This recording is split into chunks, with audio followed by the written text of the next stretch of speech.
The voice of stories. एक वीरान और सुनसान गांव का दृश्य।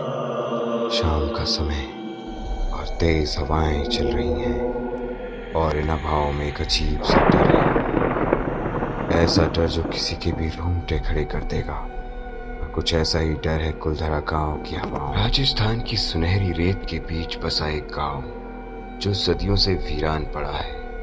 एक गांव जिसे छोड़कर उसके निवासी कभी वापस नहीं लौटे। एक ही रात में हजारों लोग कहां अचानक से गायब हो गए, यह आज तक बस एक रहस्य बनकर ही रह गया है। एक गांव जहां की हर दीवार, हर पत्थर एक डरावनी और रहस्यमयी कहानी बयां करता है। कहानी है 19वीं सदी की।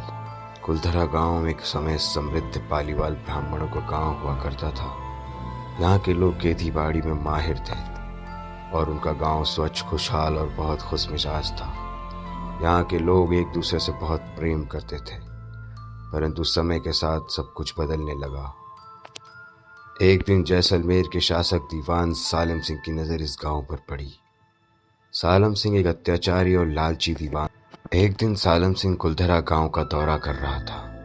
तभी उसकी नजर गांव की मुखिया की बेटी पर पड़ी, जो बेहद खूबसूरत थी, और सालिम सिंह का दिल उस पर आ गया और उसने गांव वालों को धमकी दी कि लड़की अगर उसकी हवेली पर नहीं भेजी गई तो पूरे गांव को तबाह कर देगा और उन पर भारी कर लगाएगा। गांव के मुखिया और सभी पालीवाल ब्राह्मणों ने इस भयावह स्थिति का सामना किया।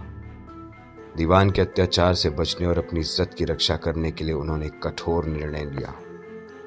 एक रात गांव के सभी लोग अपने घरों को छोड़कर हमेशा के लिए चले गए।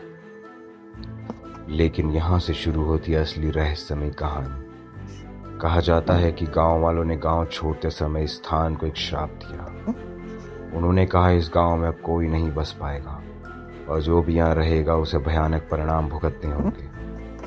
आज भी लोग कहते हैं कि रात के समय इस गांव में अजीब आवाजें सुनाई देती हैं। कुछ ने यहाँ भूतिया घटनाओं का अनुभव भी किया है, लेकिन गांव का असली रहस्य आज तक कोई नहीं समझ पाया और ये रहस्य बस किताबों के पन्नों में कहीं खो के रह गए। क्या आप इस श्रापित गांव में एक रात बिताने की हिम्मत रखते हो? मुझे कमेंट करके ज़रूर बताना। और अगर वीडियो और कहानी आपको पसंद आई हो तो एक लाइक करके चैनल को सब्सक्राइब करना बिल्कुल मत भूलना।